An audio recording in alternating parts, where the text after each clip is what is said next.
Ladies and gentlemen, you're welcome to this special edition of the joint broadcast by the Mefo Info platform, Cameroon News Agency platform, and the Beyond Africa podcast. We are reviewing updates in Cameroon regarding the elections. And of course, lots have happened since the election day on October 12th. With the declaration of the results yesterday, October 26th, there have been massive demonstrations and police reactions. Some international organizations and foreign diplomatic missions have started issuing statements.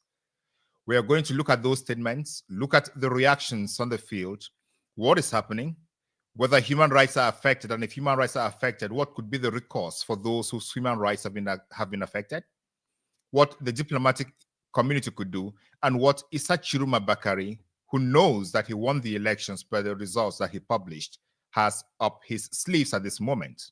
But one thing is certain, Cameroon's Minister of Territorial Administration, Mr. Paul Biya, was out today threatening everybody. The media, podcasters, Issa Chiruma Bakari, demonstrators, and everyone who dares to have a contrary opinion to what he thinks. Is that what the world should be? Is that how Cameroon is going to be governed over the next 7 years? Even assuming that there were no electoral contestations, the signs are not bright. The signs are bleak for the future.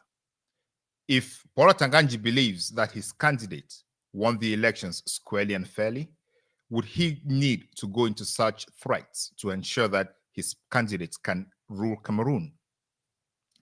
These and all others are what we are going to review today.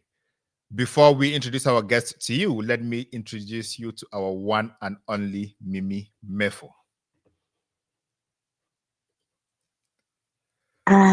Thank you so much, Bernard, and to all our viewers across Cameroon and across the globe. It's our pleasure having you once again with us tonight. Bernard already planté le décor, as we say it in French. And it's amazing to have each and every one of you again tonight with us. As he said, we are already having reactions as well from the international scene. International organizations like the European Union, Human Rights Watch, and Amnesty International have been reacting. In a statement today, the EU said that it is deploring the death by firearms of civilians and calling for transparency, accountability, and justice. Words that many Cameroonians have been waiting for several weeks now. We remember in our previous discussions, we've consistently questioned the place and the role of the international community when it comes to the situation in Cameroon. Now, the European Union has urged the government to release all those who are unjustly detained within the context of the October 12th presidential election in Cameroon.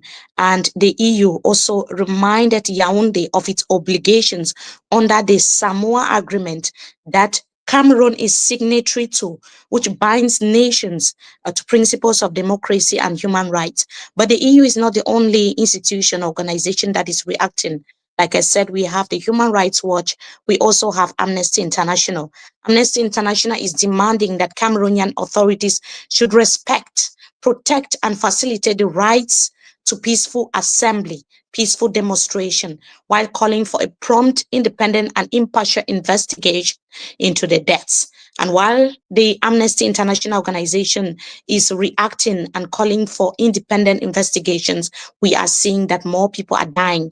So far, the death toll has risen to 10 across the national territory, according to reports that we are having from the different regions of the country, as far as the post-election protests in Cameroon is concerned. Now, Human Rights Watch, on its part, ahead of the final proclamation, warned that whatever the outcome is, there should be the respect of the rule of law and democratic will of the people, and said that the democratic will of the people is very essential. Now, these statements are coming after the Constitutional Council declared 92-year-old President Paul Biya winner of an election that has been termed controversial, the will of the people stolen and the victory of the people stolen, extending his term or his rule to extending his 43-year rule. It means that by the time President Paul Biya's mandate ends, this is his 8th term in office. By the time this mandate ends, he is going to be 99, and he must have ruled the country for about 50 years. Now, this announcement has triggered Did we lose Mimi? Nationwide protests. Yes, I think Mimi Bernard was saying that by the time Paul Biya mandate ends, this current mandate ends, Paul Biya will be about 100 years old, because yes, he is 100 92 now, getting to old. 93. Yes, that's right. Yes, thank you, Bernard. Now, So to discuss these issues today, I would like to discuss these issues today. We have with us Barrister Felix Nkongo Agbobala, who is one of the leading human rights advocates in Cameroon. He's been following the trends of the politics in recent years, and he's been a leading voice when it concerns.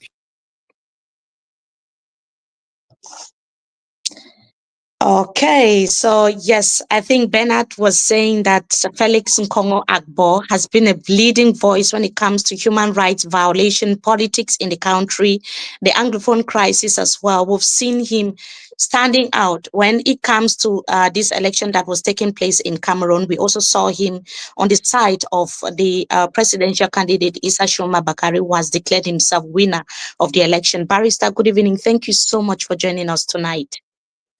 Good evening, Mimi. Good evening, Ngalim. Thanks for having me. It's always a pleasure and honor to be your guest, because you're one of the finest, and we've come a long way back. You're an icon in terms of investigative journalism, in terms of using the media to address issues that don't touch and concern the people, kind of people-centric journalists. So it's always, a joy and feeling of excitement and elation in me when I am part of your team for an interview. Thank you so much, Barrister, for those compliments. Welcome again. We've seen a lot of people have died since President Paul Biya was declared winner, and even before that, some people were already killed in the city of Douala and also in Garoua. What is your reaction when you see these things happening, Barrister? A reaction of very sadness, very disappointed. One dead too many. In 2025, we are not supposed to be wasting the lives, especially of young men and women, over something that we are supposed to have a solution, over an election where people are not supposed to be killed. This is not the whole definition of democracy, where elections are the will of the people, reflect the wishes and aspirations of the common man and woman. It's unfortunate that with the way we toy with human life in this country, the way we show disregard and disdain to human beings, and the worthlessness in the lives of Cameroonians, it is very unfortunate. So I feel sad. I feel saddened by the loss of lives, destruction of property, and the time that we are wasting, whereas we're supposed to be building a nation, not only for today, but for future Cameroonians.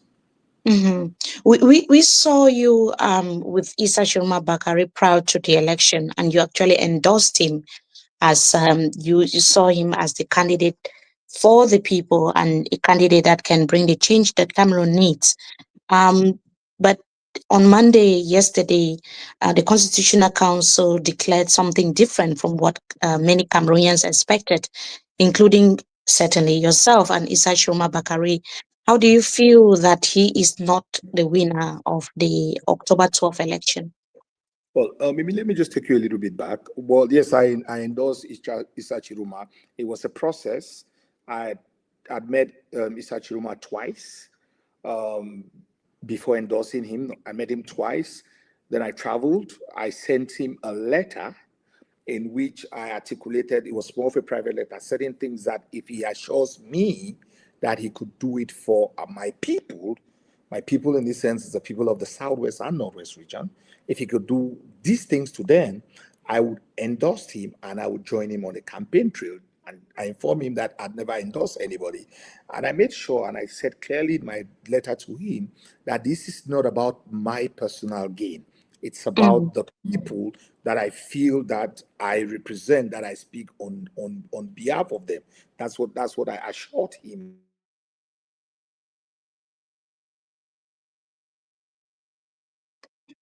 So it seems the network is failing everyone today. That is our guest Felix Nkongo Akbo. They're joining us from Cameroon. Certainly, he will try to sort out his network and join us again. Can you hear me? Hopefully, it's working this time. Yes, Barrister. Can you hear me? Yes, we Yes. can So hear you. You're on. Yeah. To me, he was the people's choice. He was the candidate of the coalition. And when I talk about a coalition, I'm not talking necessarily about a coalition of political parties. In an interview that I'd given somewhere, I'd said that when the political leaders, if they fail to come together, the people and the civil society should come together and decide and determine their candidate. And that is what happened. So he was a coalition candidate of the people of Cameroon. And that's something which is important. So we did the campaign respecting the laws to the best of our abilities. And from the information that we got, Mr. Chiruma is supposed to have won the elections. And what was logical was that the Constitutional Council would respect Elecam first. And subsequently, the Constitutional Council would respect the wishes and aspirations of the people who voted for Mr. Chiruma. Unfortunately, yesterday, the Constitutional Council, which is a body that was created by Mr. Biya, handpicked members of the council to, tailor-made to satisfy his whims and caprices, to play to his biddings, did the obvious in the eyes of those who appointed him as the winner of the election. It's unfortunate because it was a sad day, a bitter day for this country, for the progress that the gains that we have made as a country in terms of democracy and openness. We took steps behind because of the fact that the wishes of the people wasn't respected by Elecam and the Constitutional Council. Like you said, it was really a sad day. We saw thousands of Cameroonians really in despair yesterday after the Constitutional Council proclaimed the President Paul Biya as winner. Barrister, I just wanted to find out from you. Following up with that discussion, because you said that when you reached out to Issa Shoma Bakari, the people of the Northwest and the Southwest regions were your main goal. They were your objective. They were the regions, people in these regions were the reason why you decided to endorse Issa Shoma, because you believed that he is the man of the moment and that he could do something to end the conflict that started in 2016. Looking at the results in these regions that favored President Paul Biya, more than 80% in the Northwest, more than 60% in the Southwest. How do you feel seeing that? Because we've seen a lot of condemnations from people from these regions. Maybe it was a farce. It's the biggest scam that has happened in this century. In the history of electioneering, racketeering, and theft, this would go down as the biggest in the history of humankind. If you were to equate these to the gravity of crimes, this would morph to a level of electoral genocide. That is the level. It is a crime against a people with an intent to show to the world that people who for the last 8 years have been displaced from their homes, have been arbitrarily arrested and detained. Some have been maimed. Their villages have been burned. They have not been able to go to school. Their brothers and sisters are refugees. They would vote for the perpetrator of these heinous crimes against their people. This is the worst crime that I have seen in this country for a long time. It is embarrassing. It is disgusting. And I will tell you that the people who are part of this widespread and systematic election theft. They have lost any respect I have for them in my eyes. Whether you call them honorable, whether you call them chiefs, whether you call them senators, they are as midgetal in my eyes like anything. They don't need any respect in the eyes of anybody. You cannot tell me, it is unfathomable that you will tell me that in the Southwest and the Northwest, Mr. Biya had the scores they had. In places where the elections could not be rigged, in Fako, for example, he was clearly defeated. You know, they came up with imaginary votes. And this is something that was spearheaded by the honorable members, senators, ministers. These are people who teach their kids that stealing, lies telling, fraud should be punishable. And they use that as a badge of honor. They are using that for them to maintain their position in government. They are dishonorable persons in my eyes. And I think in the eyes of every sane and reasonable person from the Southwest and Northwest, none of them. And I don't want to use very hard language like Bibi would say, I will spit on their graves, you know. But what they have done to the people of this region, it's so embarrassing. It's so shameful. And they have the audacity to do after parties, to celebrate. What are you celebrating? You're celebrating theft? You're celebrating scamming of people? I mean, you should be hiding your head somewhere. Yes, just Barrister, I like the way the conversation is going, but maybe you have to take off your headset, Bernard. Am I correct? Because it fades in and out, and people really need to understand and hear you. Okay. I've taken it off. So can you hear me? Yes. Yes, we can hear you now. This is something that the people who have done this are supposed to bury their head in shame, not to be celebrating. I don't want to say their champagne party would end. Their champagne party is ended. It goes beyond the last kicks of a dying horse. It clearly showed that the people had risen up, just like how they rose up in 2016 and 2017 to say enough is enough. The people had risen up against those who have held them captive for all these years, for those who think only about themselves, for those whose priority is about themselves and the children, at the expense of. So you are saying that the results that we saw from the Northwest and the Southwest did not exist and they are false. No. These are just cooked up results.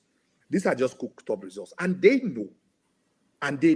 Unfortunately for them, the people they are trying to please, their brothers in the party who are from East Cameroon, they know that these results were cooked up. So whoever thinks that this result would be used to reappoint him or her, their comrades know that these results were faulty. These results were cooked up. So at the end of the day, yes. Yeah, thank you so much for that introduction. Ladies and gentlemen, I'm sorry about what just happened with the network. It's just a technical issues, and they happen every now and then. We are sorry, but we're happy that we are back. Barrister, in 2018, you are one of those who represented Maurice Kamto and the MRSA at the Constitutional Council during the post-electoral litigation, and you made a strong case for the annulment of the elections based on what happened in the Anglophone zones, Northwest and Southwest regions. Yeah. In 2025, you endorsed Chiruma's candidacy, despite the fact that the Constitutional Council kicked out or ignored all the petitions, all the reasoned and intelligent arguments that you made in 2018. Did you have any hope in 2025 that the system was going to read the results from the ballot box as you saw them? No, I didn't. To be honest, I didn't have any hope. I think I initially said, because you could tell, Elecam and the Constitutional Council was created tailor-made to ensure that Mr. Biya perpetuates himself in power. It gives it a cloak of legality, because they can argue that this is the highest court in the land that has confirmed what Elekam has confirmed the victory of Mr. Biya, and you cannot appeal beyond the Constitutional Council. So we have a problem in this country because institutions are used as a tool, or the law is used as a mechanism to violate rights, to trample on the will of the people. If you look at the definition of terrorism, the anti-terrorism law, it's just a transposition of the Aijos law that he used, and that has been transformed to a modern anti-terrorism law. So it's always used, unfortunately, it's always used against the people. But there was something in the spirit that says never die, never give up that. Because unlike in 2018, this was overwhelming, that the gentlemen at Elekam and the Constitutional Council would at least, for one, say, you know what, this is the time to say goodbye to the regime in place, and let's allow the will of the people. Because it was clear, I'm telling you, even to some of the members of the ruling party, who I know some of them had called to congratulate us, they knew they were defeated. In private conversations, they accepted the fact that they had been defeated. Everybody who had eyes, the blinds literally saw that they were defeated. There was joy and euphoria everywhere. Because it wasn't about Issa Chiruma. It was about every Cameroonian. It was about the potholes. It was about driving from Douala to Boya. That was enough to anti-campaign the ruling party. It was about the garbage. It was about everything that created an enabling environment for them to be defeated. It wasn't anybody. They themselves created the enabling environment for them to be defeated. Unfortunately, you've set the pace on the argument that the elections lack credibility, therefore the outcome is not legitimate. And on the legal front, we have already hit the summit of all appeals of all of the legal procedure, which is the Constitutional Council. It doesn't have any appeal after that. And on Issa Chiruma called on Cameroonians to get out on the streets and celebrate the victory on Sunday, which was done across the country. And yesterday, we still saw mobilizations across the streets. At this point, is sovereignty coming back to the people? Are the people trying to get back their sovereignty to gain legitimacy? Or are the people going to continue in the line of legality, void of legitimacy? It's a kind of a catch-22. It's a very dicey kind of situation between people's power that gives them the legitimacy to do what they are doing, and also look at sovereignty from another aspect. When you look at legality, on that the Constitutional Council has acknowledged the fact that Mr. Biya has won. While the streets, we the people, as the Constitution says, they say, no, we won't. How do we get a kind of a win-win situation? That is to me, that is a question. A win-win situation where Cameroon comes out as the victor in such a situation.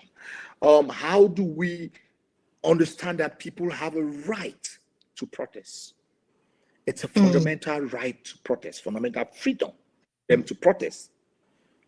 Their right to protest and assembly, but at the same time that the state owes them a duty to protect them and not to use excessive force in quarrying down the protests, whilst equally also ensuring that the protest doesn't go overboard to destroy public and private property. That is the thin line that one has to navigate. If we were dealing in a real proper world or country where democracy thrives, they would be listening to the people on the streets. They'll be asking questions. Why did we win, but the streets are ungovernable? there is a serious problem. They would be talking. They would be trying to find a solution. Not the kind of arrogance that we have seen either in their celebration or coming out from the mouth of certain ministers, which incites the population, which adds fuel to an already volatile situation. How does everybody calm down and try to reason, and then we'll find a solution? I think that on this note, we have to bring on board Barrister Michelle Ndoki, who has also joined us yesterday. We couldn't see her beautiful face, but she is here with us today to also talk about the post-election protest and how people have started dying. People are killed. We are seeing in different regions how people are being shot by the military. But the Barrister Felix Kongo was saying something during his discussion with Bernard. He was really questioning the credibility of the Constitutional Council and even the elections governing body, the vote counting commission, and so on and so forth. And I was just wondering, Barrister Michelle Ndoki, I wanted to find out from you, do you think Issa Shuma Bakari was right to have told the people, Cameroonians who have been standing by him, that it wasn't necessary to wait and hear from the Constitutional Council on Monday? Yes, I think he was right. And I'll give you one reason.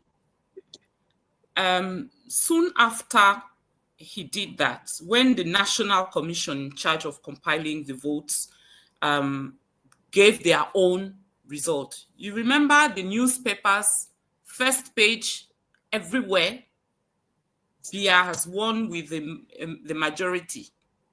It was everywhere.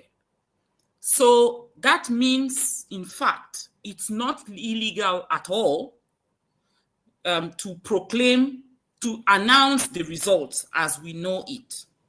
It becomes illegal when you're not saying that Paul Biya has won. So I think he was right, because one of the key learnings from 2018 is that we have to own the narrative, because otherwise it becomes a communication battle. We are facing a regime which takes pride in suppressing freedom of expression. So anything, especially if you want to uphold the truth, you have to fight your way to the position where you will be upholding that truth. So the fastest you declare what you believe is right and true, the better. Because otherwise, you find yourself in a defense position where the regime has already spread their lies all over, and I've experienced it in my personal life. How many times was I obliged to show my leg because they had spread a myth according to which I made up the wounds on my leg? How many times? So because you are not there to control that narrative, you lose in an environment like ours. It was crucial for him to say, after everything that has been done, for me to be able to control the results at the end of the day, I can tell you this is what happened, or I'm ahead of my competitors. It was essential, because otherwise it would have been too late. And it doesn't make sense to tell people that it is only the Constitutional Council that is authorized to proclaim the result. Proclaim has a meaning in law. Proclaim means it is you, the body in question, that has the power. The announcement that is made by that body is the announcement that counts. That's what it means to proclaim. That is, you are the one entitled to say, finally, this is what we are going to consider the result. It doesn't mean that nobody can talk about it earlier. And if you take other in other countries, where take France that I know well, take even Senegal last year, when the following morning they announced that Diomaye Faye had won, it was not the proclamation. That was not a proclamation under the law. The official body in charge of proclaiming the result did that few days after. And the result that they proclaimed was slightly different. You always see a difference of 0.3, 0.4, 0.7%. That is what is called proclamation. But nobody waits until then. In all our modern societies, in France, the day of the election, when they announced this is who is going to be the president of the country at 8 p.m., it is not a proclamation. Yeah, it is the result of a census, or yes. Yeah, and even in Côte d'Ivoire. After, sorry. Yeah, even in Côte d'Ivoire yesterday yesterday Monday, the results of the elections were already announced provisionally by the elections management body. And I think the problem in Cameroon is when you stop the elections management body from announcing the results as they come in, you create a dark period, you create a vacuum of information, and that is where they want to control the narrative. And exactly. Yeah, you mentioned something about narrative control. Do you think by Chiruma declaring and publishing the reports that you are part of those who collected, he actually won the communications battle and the narrative to the extent that more Cameroonians believe his version of the story over the official version of the story? Yes. Why is that? Because we've always been working in silos in Cameroon. So you will know what happened in Douala, but you will not know what happened in Northwest and Southwest. So when you know what happened in your polling station and you're happy with what happened in your polling stations, but 2 weeks after they tell you, oh, Paul Biya has won again, you're disappointed, but you can't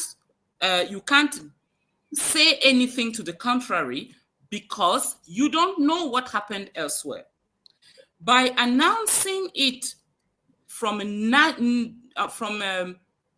national perspective, he allowed us to be confident that what happened in our own area corresponded to what happened elsewhere. And I think it was important because this was clearly, as Eric Enjeh has always put it, a referendum against the regime. So it was important for us to know that everywhere in Cameroon, people, our brothers and sisters, shared this feeling that we needed to get rid of this regime. I think it was awaited as some sort of recognition of all the efforts put in to get to that result. I mean, the voters forgot all the divisions, all the problems of religion, tribes, everything. They just put it aside. They even decided to forget the grievances they might have against Issa Chiroma Bakari. We put that as a people, we put all of that aside because we were of the opinion that the one thing that matters is we know how harmful this regime is to us all over the country. And this is the problem we have to solve as a matter of priority. So thank you so much. Yeah. Thank you so much, La Fiancée du Peuple. I don't know if you still use that our name, but yeah, let's welcome Jean-Claude Mbede. He's also been following up developments around the elections, and he just told me off the screen that he's been doing some compilation of reactions. So we were talking with Merton Doki about the communication battle, Jean-Claude, do you have the impression that the communication battle, if it's succeeded internally, has also succeeded externally? Thank you so much. First of all, I would like to say to great your very great guest, starting from Barista in Congo. I think this is, I think I saw him last time in Munich 7 years ago. So, and also to Barista Michel Doki, as well as Mimi. Thank you so much for having me once again. So, talking about communication, yeah, it is what's lacking, I think. And even we are asking ourselves who is governing, who is managing our state at this step. Because quand vous voyez ce que ces gens sont en train de faire, les hommes d'État ne gouvernent pas. On ne peut pas gouverner un État comme le Cameroun avec des émotions, avec ce que nous sommes en train de voir aujourd'hui. Ils sont en train de perdre. En fait, ils ont troqué la communication avec la propagande. Et malheureusement, ce régime qui procède par la manipulation a pensé que la propagande allait passer parce que ils sont à bout de leurs prévisions. On ne peut plus rien attendre en termes d'innovation stratégique avec eux. C'est complètement, ils sont au bout de ce qu'ils avaient parce qu'ils n'avaient pas prévu plus que ça. D'ailleurs, lorsque vous avez comme le parti au pouvoir qui a quand même les meilleurs experts, parmi les meilleurs experts du Cameroun qui sont des anciens de communication et de stratégie, on les a mis de côté pour confier la gestion de la communication et de la propagande à des professionnels de médias puisqu'ils travaillent pour des chaînes de télévision, mais qui ont plutôt décidé au cours d'une élection aussi capitale que celle-ci de venir expérimenter leurs petites connaissances en termes d'intelligence artificielle pour produire les fake news, ainsi de suite. C'est pour tout un régime, ces jeunes garçons qu'on a vus là, qu'on a embarqués pour essayer de manipuler l'opinion publique de tout un pays. Et ils ne feront pas plus que ça. La preuve en est que lorsque nous avons commencé à démontrer les limites, à démonter d'abord les fake news et la propagande malsaine qui était faite, et que nous avons démontré les fake news qu'il y avait, et c'est là où la violence a commencé.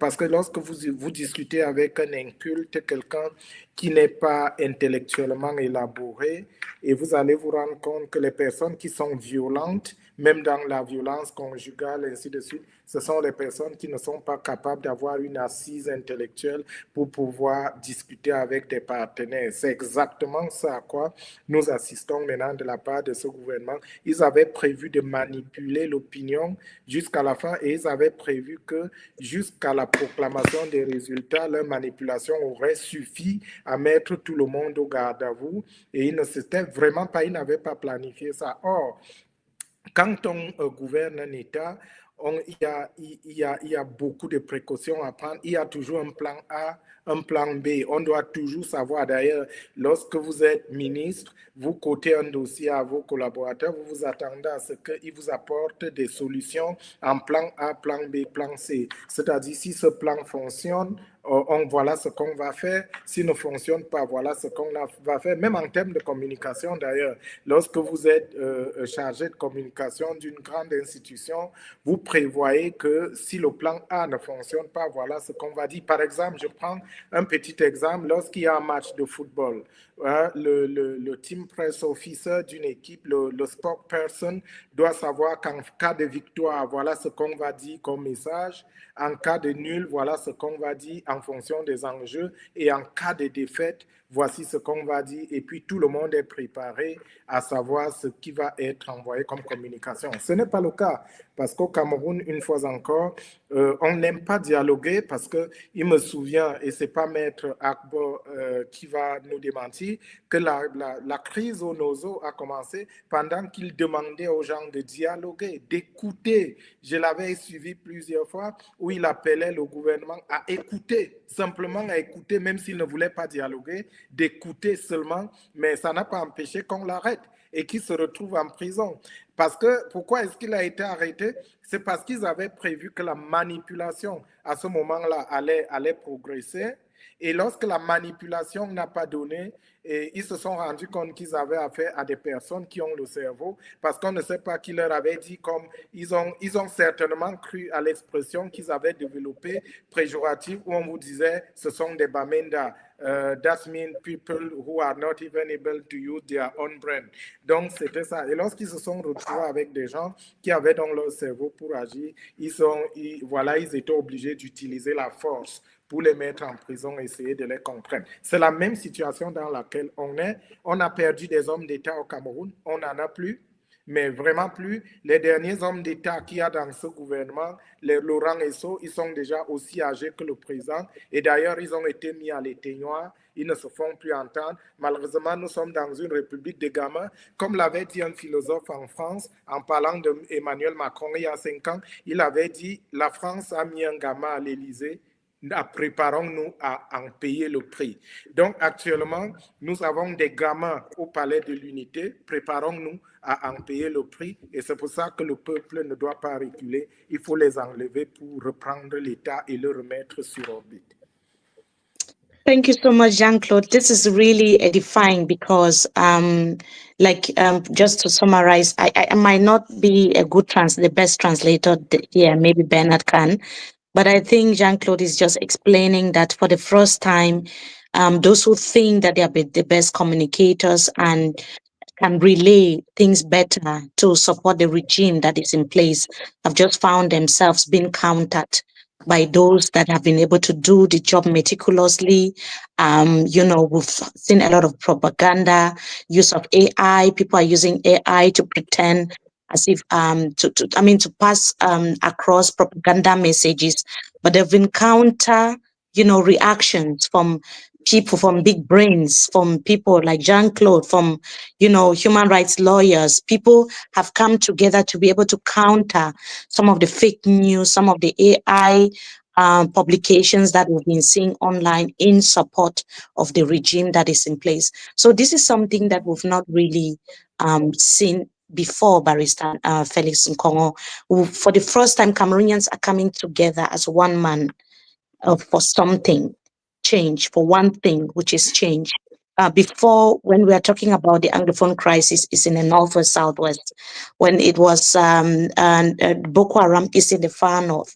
But for the first time now, we are talking about a national crisis, and everyone has taken it so personal.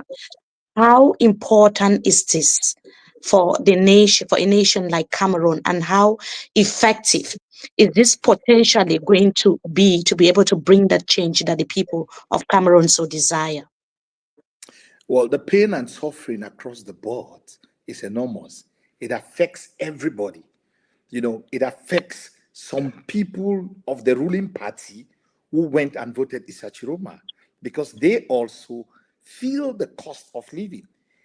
They feel unemployment. Their kids have gone to school and have not graduated. I always tell my friends, even those in the CPDM, I'm like, you know what? The Douala Boya route, everybody uses it. If you like, wear CPDM uniform from now till next month. If there's no water, there's no light, there's a garbage in town. So I think everybody feels the pain. That is why people overwhelmingly across the political spectrum voted for Issa Chiroma.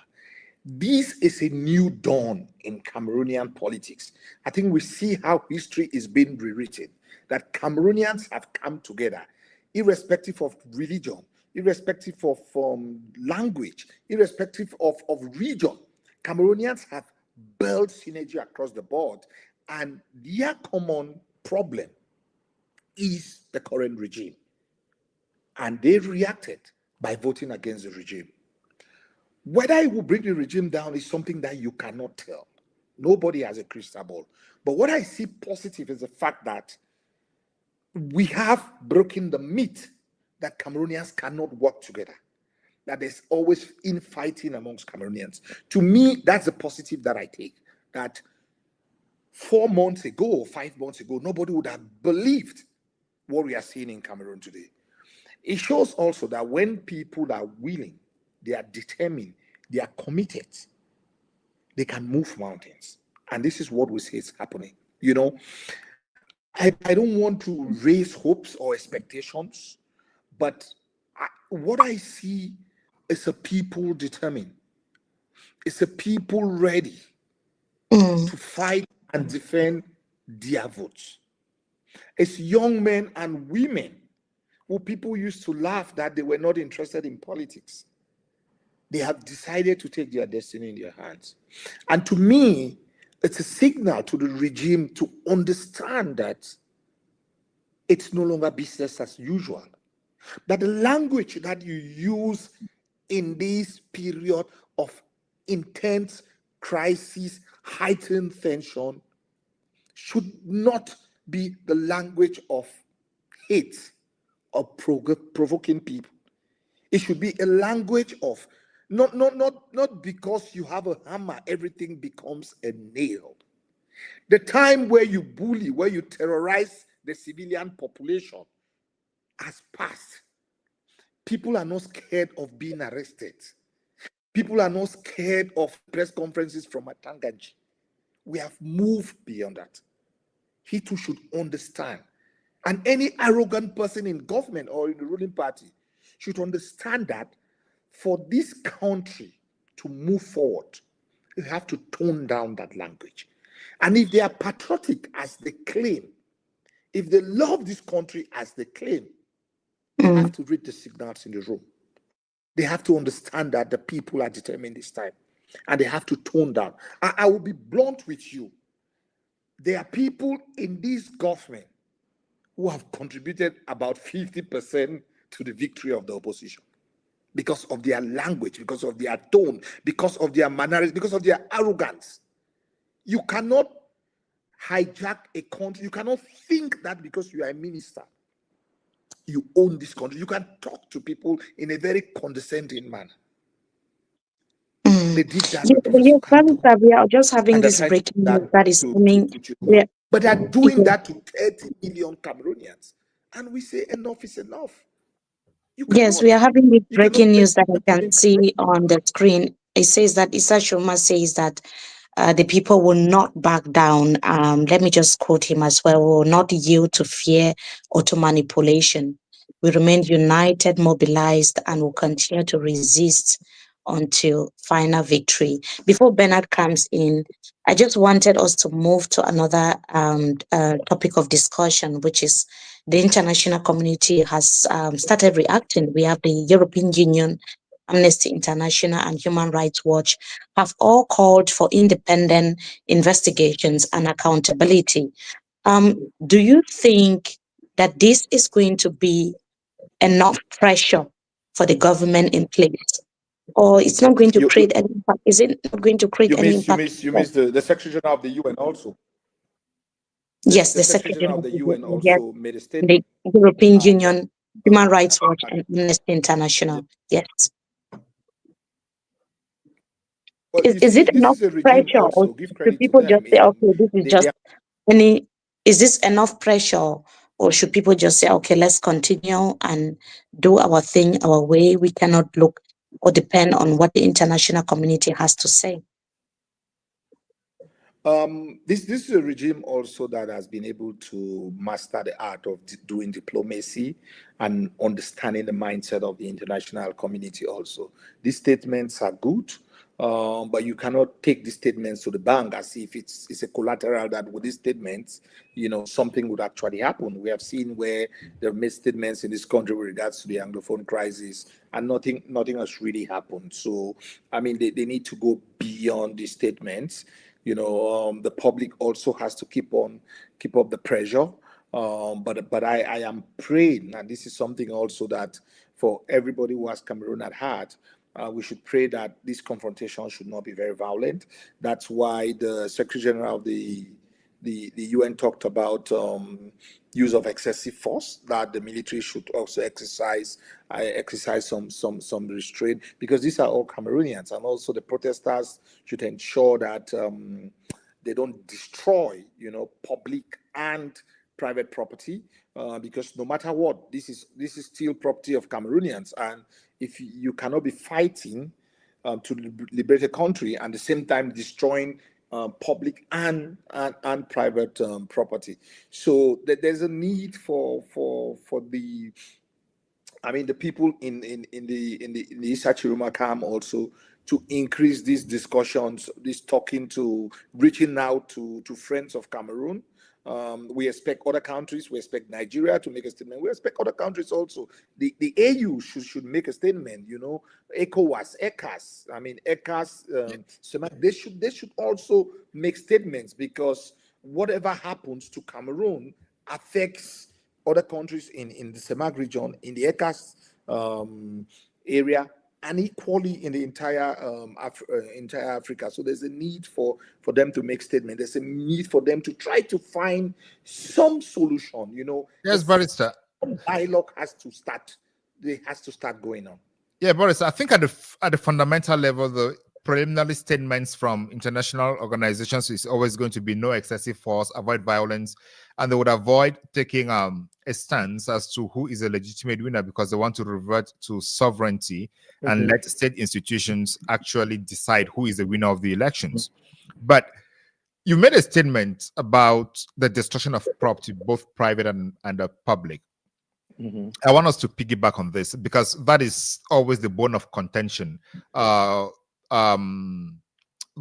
international community and human rights advocates always want that there should be no violence on both sides. Yeah. But there have been incidences where agents provocateurs have been identified within the protesters as part of them, whereas they have simply been planted by the opposing camp. So if protesters are going out on a peaceful demonstration, how do they identify the agent provocateur, especially in a situation where, when there is destruction, the herd mentality pushes everyone to get into destruction instead of identifying and segregating them? So how would you advise, using your international law experience, how would you advise protesters to deal with people they identify as agent provocateur in their midst? Ideally, some of these protests are supposed to be organized. Unfortunately, there are times when it becomes sporadic and not organized, you know, where you don't really have a leader. But after a couple of days or hours, they find a way of having somebody who has to coordinate what they are doing. And I think that's also why in the UN and the EU statement, they talked about proper investigation, because also the state has mechanisms to put in place to be able to actually investigate, to know who actually did what, because it's not good for the image of the protesters if they are destroying public property, okay? Because you are trying to win the minds and hearts of people who might not be supportive of your cause, but they might have a soft spot for you. So you don't alienate them further away. And even people of the ruling party who might not have voted for you, but who think that change is necessary in Cameroon.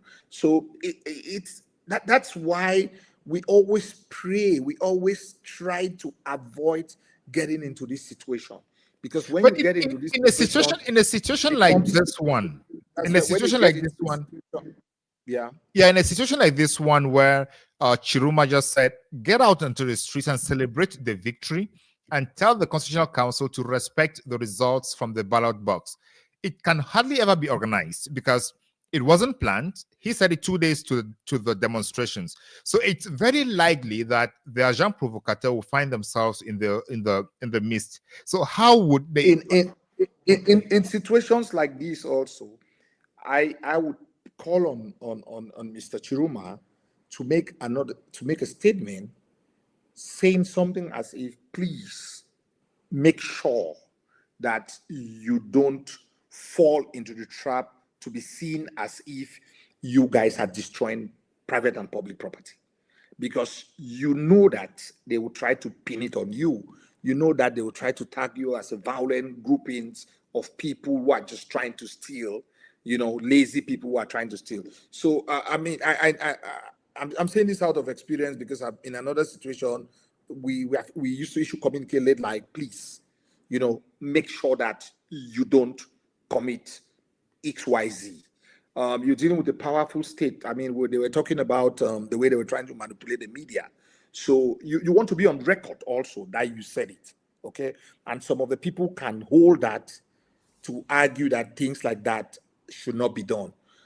These agents provocateurs would find a way of coming into it because they want to discredit the entire movement. But they need to find a way not to give the agents provocateurs a room, because we don't want to be having a conversation of just the wrong things that the protesters have done without looking at the bigger picture. Why are they protesting? Why are people going to the street? If these elections were not stolen, people would not be on the street. That is a fundamental problem. It's just like we have seen how they've been calling for peace and serenity, which is a good thing, which I like it. I would say it anytime. But I expected those same people to caution those who were rigging the elections that please don't do it. They would have the moral authority to call for people to exercise restraint when they had also talked about those who were rigging elections. Unfortunately, they did not say it. They did not say it. So whatever they say today, nobody really believes in what they are saying. So it's a tricky situation, you know. Nobody has a magic wand. Nobody has a solution. But this is our country, and the leaders of this country, they have what it takes in their hands to ensure that this country doesn't go to flame. It is in their hands. It is in their hands to make sure that we can take a step back, ask ourselves a question. Why are we here? How did we get here? And try, because this is still at the nascent stage. It is still yes. Before we bring in Michelle Bernard, I think that we have the video of Issa Chiroma Bakari addressing Cameroonians this evening. Maybe we listen, and then Barrister Michelle Ndoki can then come in and also react, Bernard. All right, thank you. It's there now. Yes. Dear compatriot, my fellow citizen Cameroonian, brothers and sisters in the diaspora. Today, a dark chapter in our country's history has come to an end. The Constitutional Council has just announced truncated result awarding a fictitious victory to the outgoing President Paul Biya. In so doing, this institution has turned away from its mission as a guardian of truth and democracy to become a partisan body and enemy of the sovereignty of the people. Yet, the truth of the ballot is clear.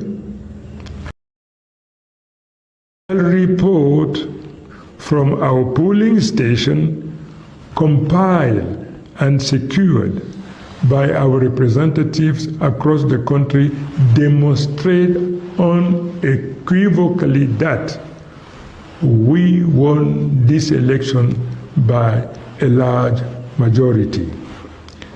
This victory is not mine alone. It belongs to the Cameroonian people.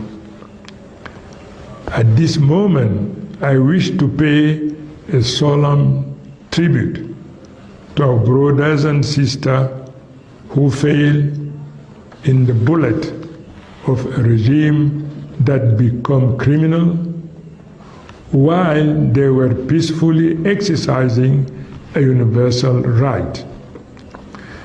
Their sacrifice will never be in vain. Their blood reminds us that freedom, justice, and dignity are worth more than fear and repression. People of Cameroon, you turned out in large number despite intimidation and threat. I thank you. This time, they will not stop us. We have already won. No falsified proclamation can erase the legitimacy given to us by ballot box. We demand an immediate end to the barbaric act, the killing, the arbitrary arrest, and the intimidation. Setting a country ablaze and drenched in the blood simply to cling to power is not only a moral failing, it is a crime against the people and against humanity. I solemnly declare that the people will not back down. We will not yield to fear or to manipulation. We remain united, mobilized, and will continue to resist until final victory.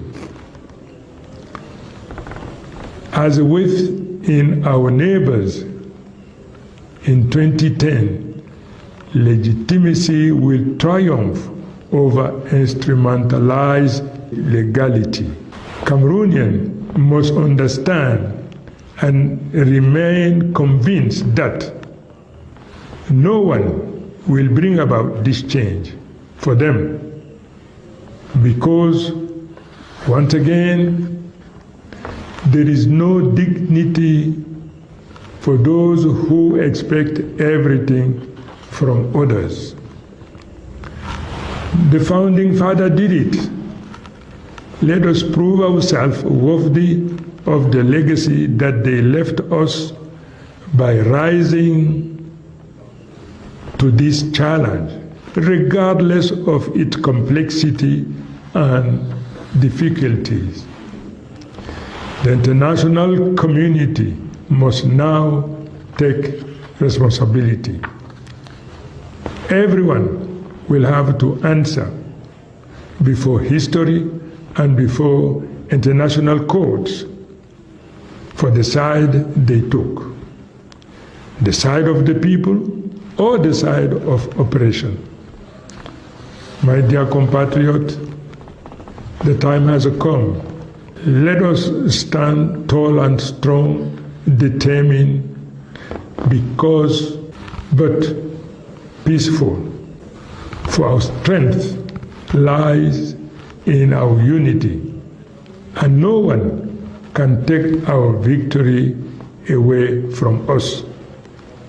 Long live a free Cameroon, long live the sovereign people, and may God bless. Yeah, ladies and gentlemen, that was the speech by Issa Chiruma Bakari. It's as old as 5 minutes ago, and he's giving us updates on his next steps. So, La Fiancée du Peuple, what are your first impressions from that speech? Okay, I missed the end of your sentence. What are your what are your first impressions from that speech after listening to Issa Chiruma Bakari come out in this way? What are your first impressions? I want to answer in French. I think you have French-speaking people on your live. We do. We have both. Ok. Donc, quelles sont mes premières impressions? Je trouve que Monsieur Issa Chiruma s'exprime avec la responsabilité et la conscience de la gravité de la charge qui est la sienne aujourd'hui. Il a la charge d'être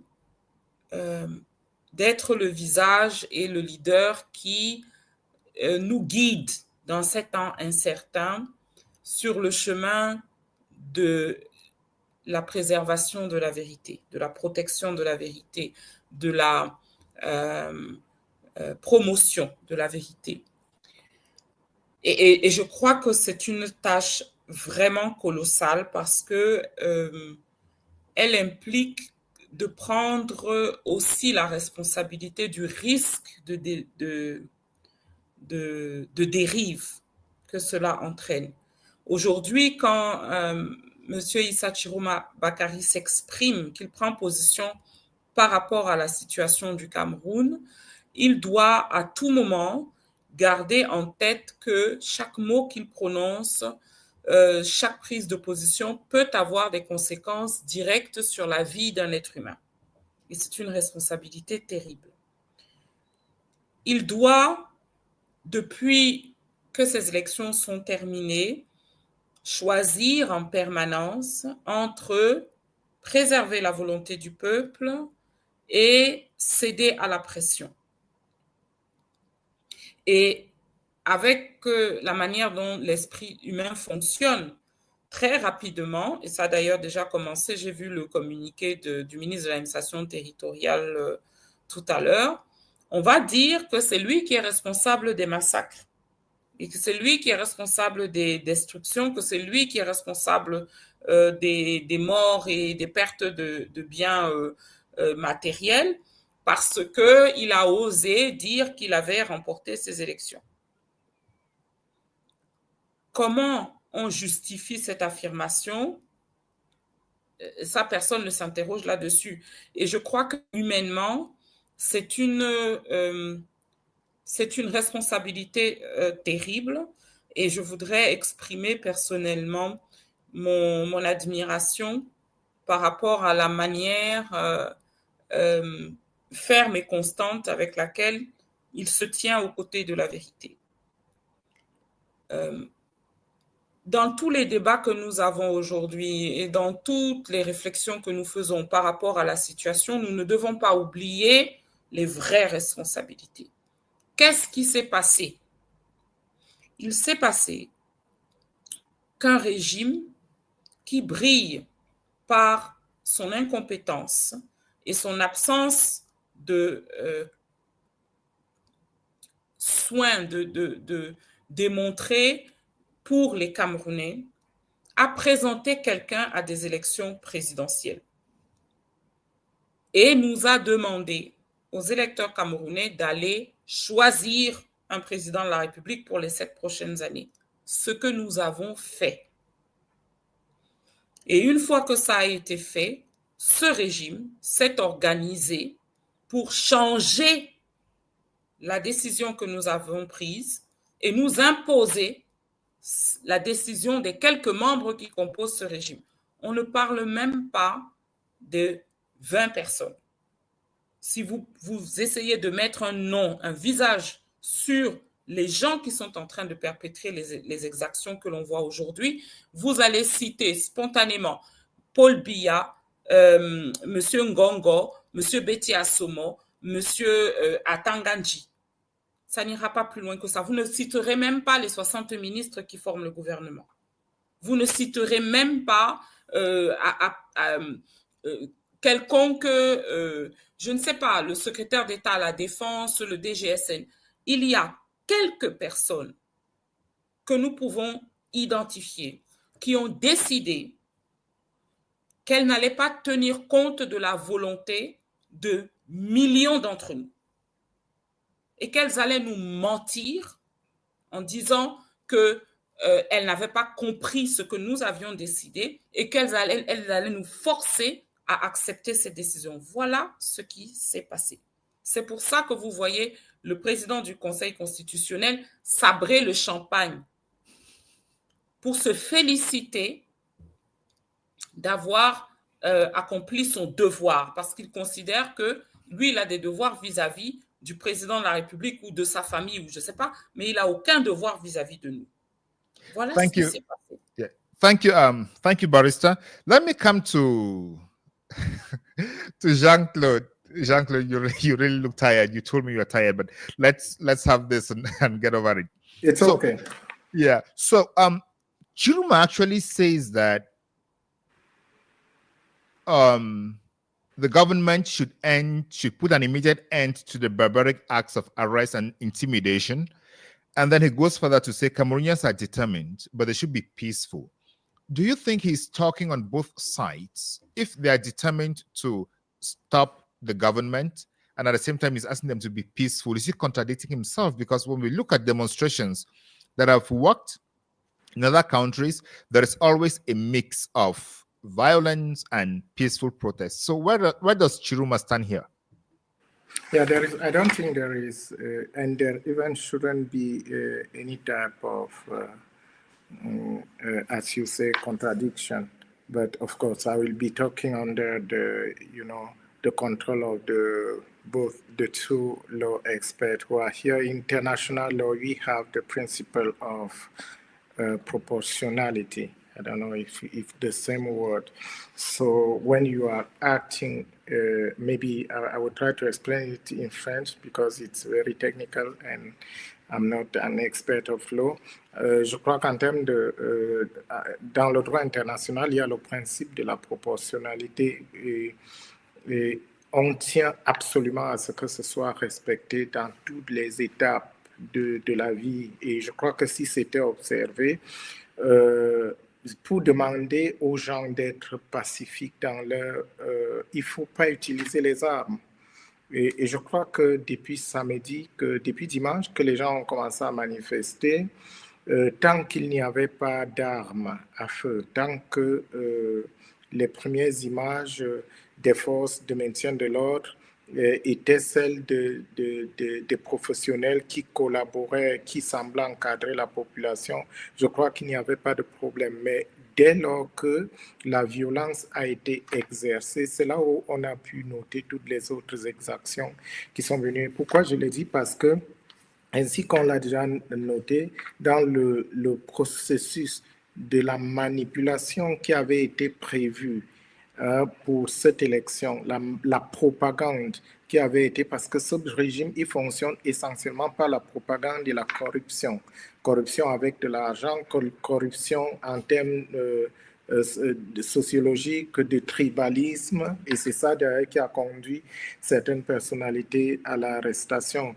Donc je dis, quand ils ont fini d'utiliser la propagande qu'ils avaient prévue, et là, il commence effectivement l'usage disproportionné de la force. Et à partir de là aussi, on se retrouve avec des jeunes qui doivent se défendre par tous les moyens. Et il n'est pas exclu que pendant que ça s'embrase, ce n'est pas qu'il y a eu d'abord des violences et puis les forces de l'ordre ont dû intervenir pour sauver les gens. Donc, pour revenir à la question que vous me posez, effectivement, mais est-ce que Issa Chiroma et Maître Michel Ndoki l'a dit tout à l'heure, il parle, et quand vous l'écoutez, il mesure chaque mot. On y retrouve un peu de tout, hein. Pour quelqu'un, c'est quand même admirable.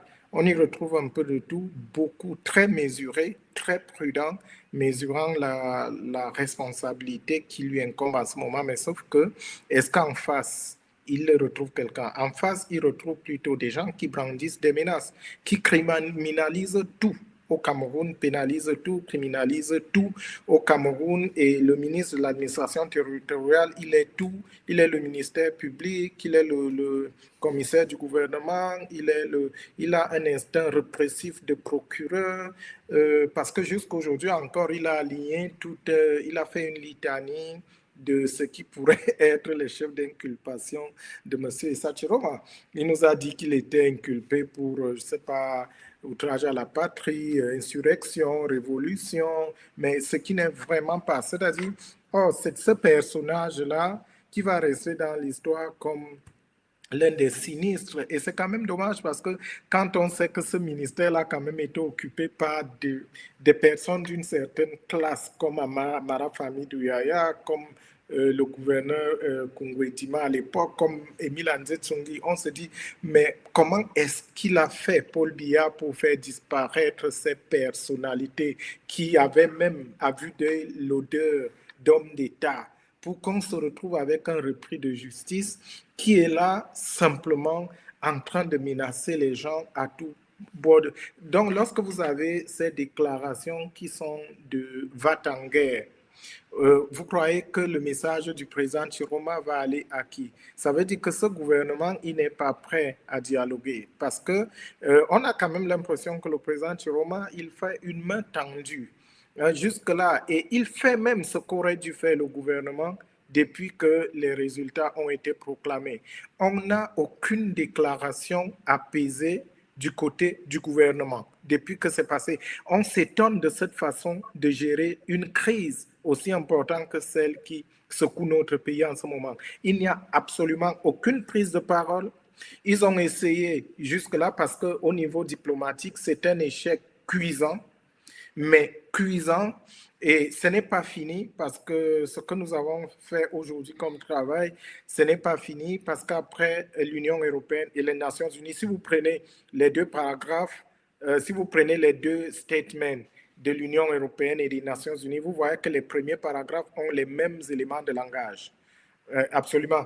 Et j'ai appris à lire les communiqués des Nations unies. Ils disent tout dans le premier paragraphe. Et quand vous voyez là, ils ont utilisé droits de l'homme, droits fondamentaux, respect, enquête approfondie. Et puis le reste, effectivement, comme disait le maître Agbo Nkongo, ce n'est pas comme si on va s'attendre à ce qui s'immisce dans les affaires internes pour vous dire que c'est elle qui a gagné. Ils ne le diront pas, ça d'autant plus qu'en ce moment, on doit s'attendre à ce qu'il y ait d'autres steps. Parce que quand vous voyez tous les États, y compris la France, tous les États de l'Union européenne, ont adhéré, ont travaillé ensemble, ont fait une sortie commune et qui a été partagée. Et si vous allez sur les pages des différentes ambassades, chacune d'elles a partagé le communiqué de l'Union européenne pour le reconnaître comme l'unique position commune de toute l'Union européenne. Okay. Une position ferme, mais très prudente aussi, qui laisse beaucoup d'ouverture par rapport à ce qui pourrait se passer dans les prochains jours, et ça va leur permettre effectivement de donner le dernier coup de grâce. Or, pendant qu'on y est, nous sommes en train de travailler encore pour amener le président Donald Trump qui exige avoir beaucoup plus d'éléments. Je crois que nous avons une équipe aujourd'hui qui a été reçue au département d'État américain et je crois Let's talk about that in a moment, Jean-Claude. Let's talk about the next steps in a moment.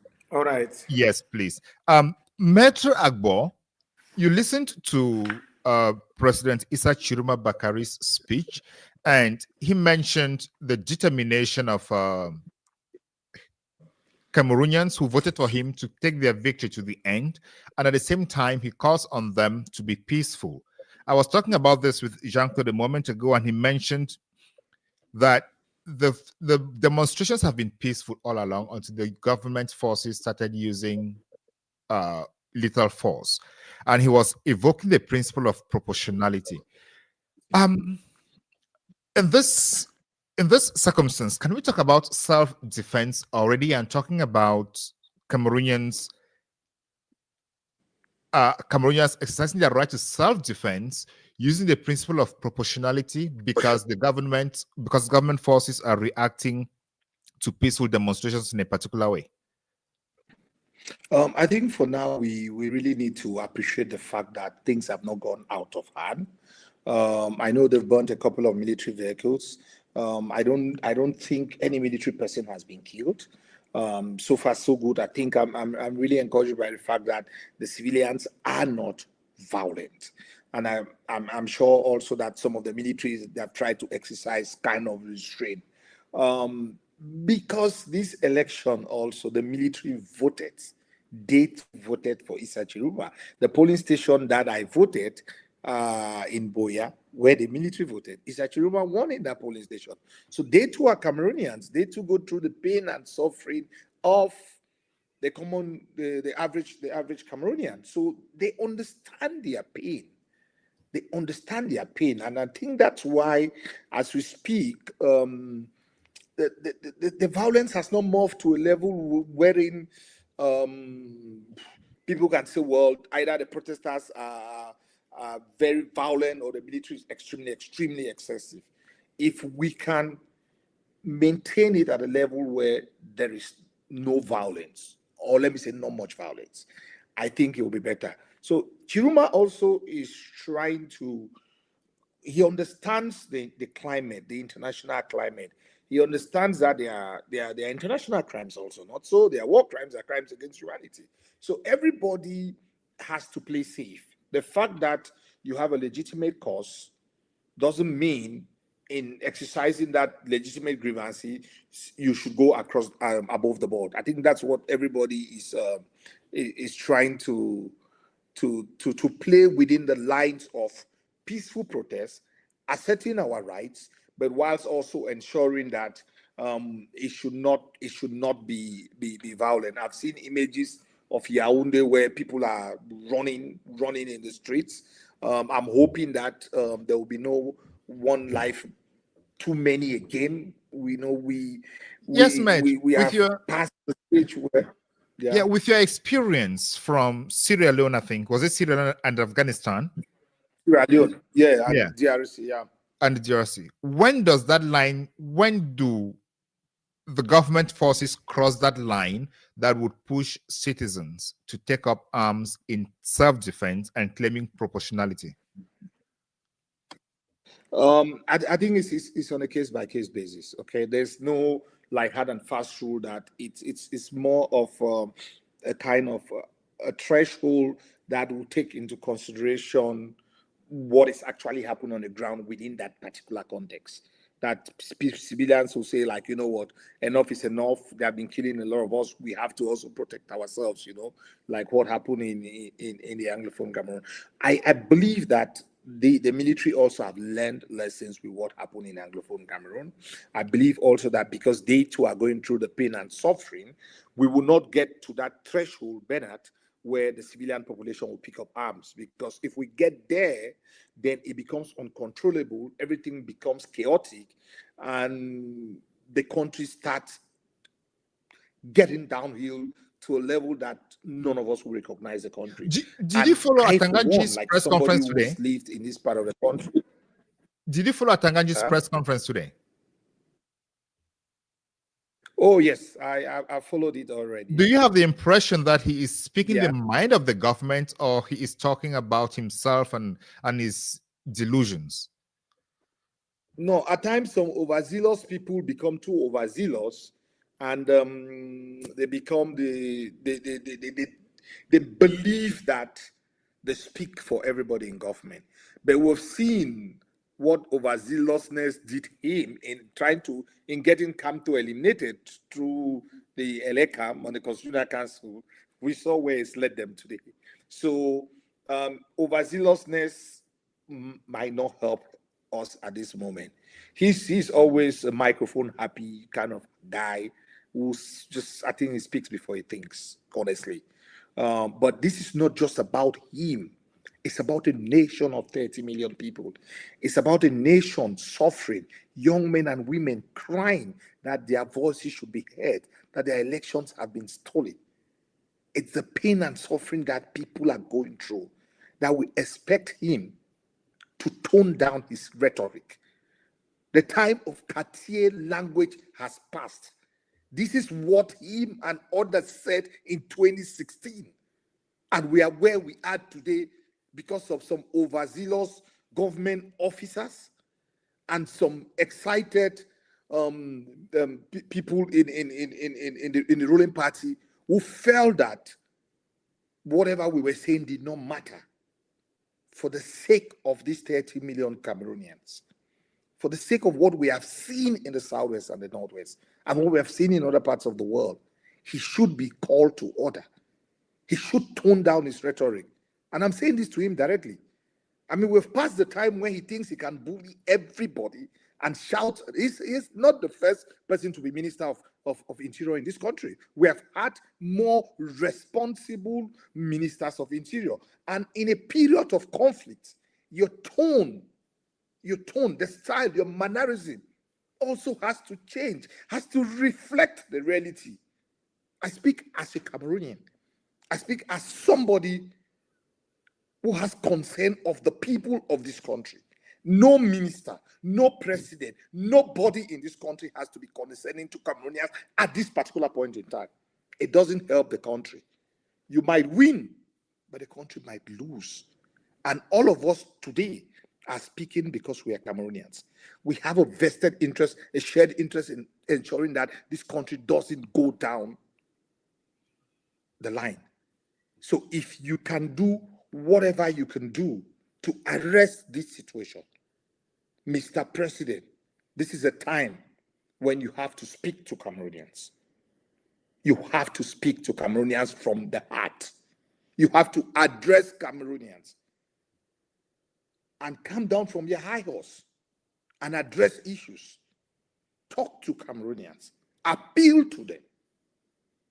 And I think Mr. Chiruma Issa also has to do the same, because this country is bigger than both of them. This country is bigger than all of us on this platform. We need to also assume our responsibility to talk through to power. We might have various positions. We might not like what is happening, and I'm 100% d'accord. But let us look at what is happening to Cameroon. How do we protect the only thing that brings us, all of us together, called Cameroon? We cannot be led through the nostrils by Atanganji and his cohorts. We should not accept. And I hope that the military, I hope that the CPDM members who are watching us should not be led through the nostrils by Mr. Atanganji. Thank you. Thank you so much, Barrister. There is so much sense and emotion in what you have just said. And when you listen to what Atanganji says, it's like he's not talking to human beings. He's not talking to Cameroonians. Barrister Michel Ndoki, let me come over to you. Before the elections, you traveled throughout Cameroon. When you were traveling throughout Cameroon, did you have the impression that Cameroonians were so much attached to Issa Chiroma Bakari to the extent that they would come out on the streets to defend their victory?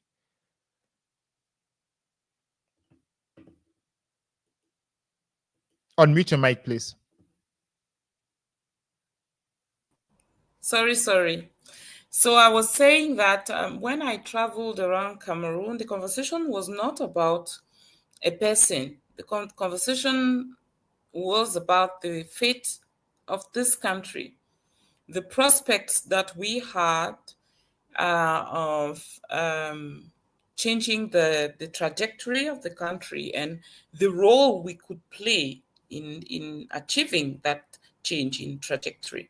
So it was not about one candidate or the other. And a lot of people had very different opinions about who they would vote for.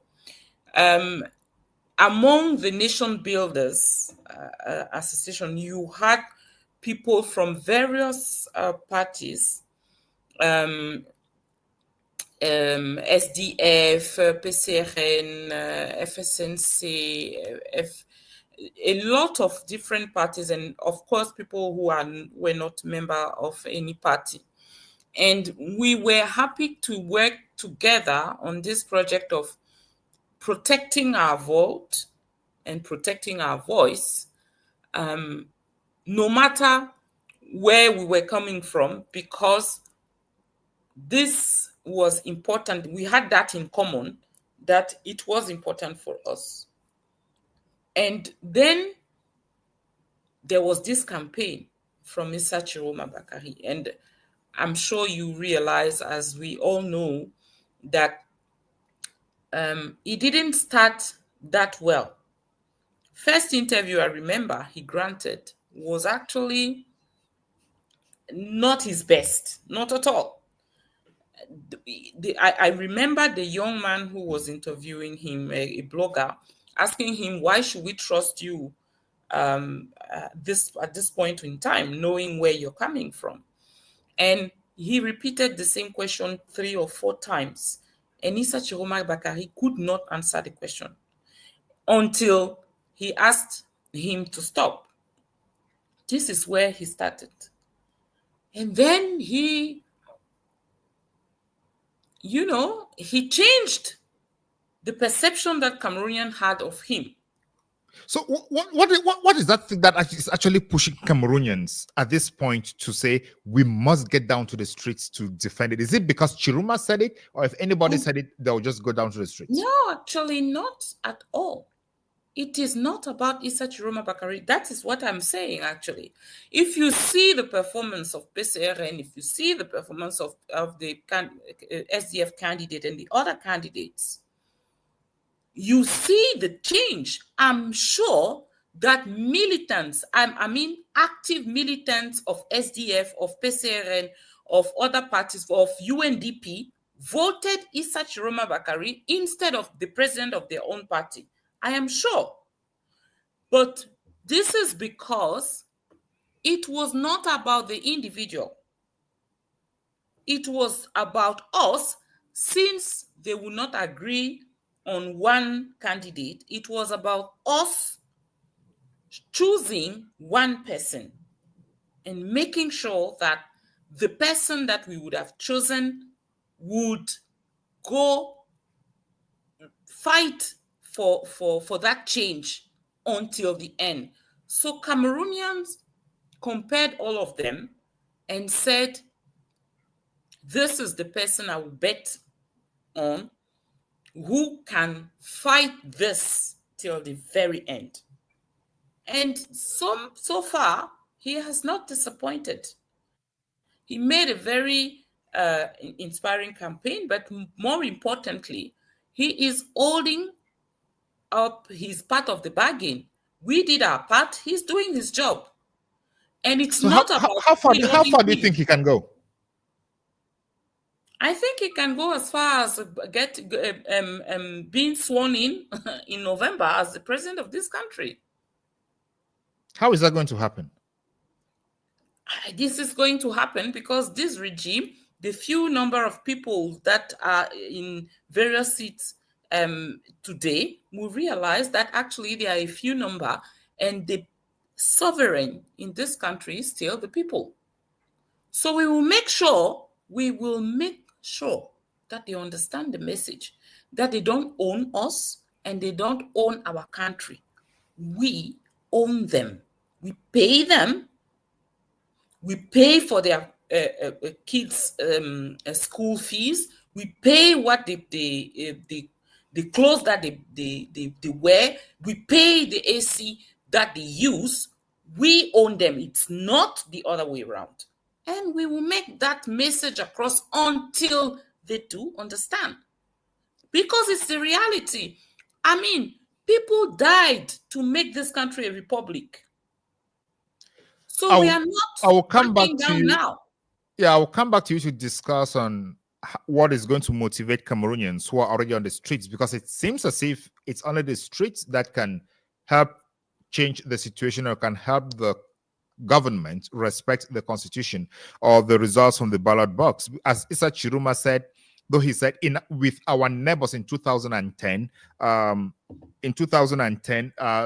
they finally respected the law. I think that's what he said. Our neighbors in 2010, they finally respected the law. And I think it's talking about Côte d'Ivoire, one of the countries where you have lived. But I'll come back to you in a moment. Let me talk with Jean-Claude. Yeah, Jean-Claude, we're talking about statements by the different international organizations, and I'm just seeing now that the African Union has put up a statement, and that statement from the African Union congratulates Paul Biya as the newly elected president of Cameroon for his 8th mandate. So the statement says the chairperson of the African Union Commission, Mr. Mahamadou Ali Yusuf, notes the proclamation of the results by the Constitutional Council of the Republic of Cameroon on the final results of the presidential election of 12 October 2025. To this effect, the chairperson extends congratulations to His Excellency Paul Biya on his victory as the re-elected president of the Republic of Cameroon. However, the chairperson is gravely concerned about the reported violence, repression, and arrest of protesters and political actors in connection with the election results. The African Union Commission chairperson calls on all institutional and political actors to exercise restraint and work towards the preservation of social cohesion, peace, and stability in Cameroon. He urges the Cameroonian authorities to accord topmost priority to inclusive national dialogue and consultation with all political stakeholders in order to reach consensus in the spirit of national unity, peace, and collective security. The African Union chairperson reaffirms the African Union's commitment to continue to support the people of Cameroon in the quest to consolidate democracy, social justice, and the rule of law. So that is it. But in his statement, Issa Chiruma said Cameroonians are not going to beg anybody to ensure that the results are respected. So from all the statements that we've read today, one thing comes across. They are calling on the government of Cameroon to respect fundamental rights, to respect freedoms, and to ensure that there is dialogue to resolve the problems. But one thing I have not read from these statements is that the riots and the demonstrations are because Cameroonians believe that their votes were not respected, that the elections were rigged. Why do you think this cause is always taken out of these statements? Why don't they put the cause as part of the statements? Because the human rights violations are an effect of that cause. Why do they keep taking the cause out? I think for me, first of all, there is no surprise, regarding the statement from the African Union. I didn't read it yet, but of course, I thank you for stating it here for everyone. And, the African Union used to be seen as a union of head of state. So it's something like their brotherhood union. And so I don't think we could have expected more than what they just wrote. And but that said, if there is no surprise about the African Union, I think we got a lot of surprise in the statements by the European Union, as well as the United Nations and other international organizations like Amnesty International. Pourquoi je le dis? Je le dis parce que les Nations Unies et l'Union européenne, they went straight forward et ils ont tout de suite attaqué le problème qu'il y a dans leur première phrase. Ils ont commencé par leurs préoccupations, alors que l'Union africaine est en train en tant que syndicat des chefs d'État, effectivement, ils ont d'abord un tout petit peu flatté avec des thèmes diplomatiques.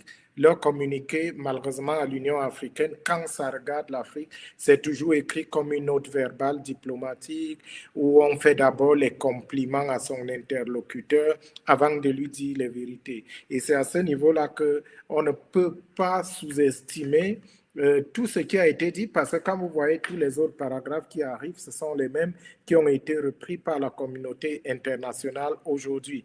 Je dis ce que j'ai déjà dit et je vais le répéter parce que je crois que la répétition est la mère des enseignements.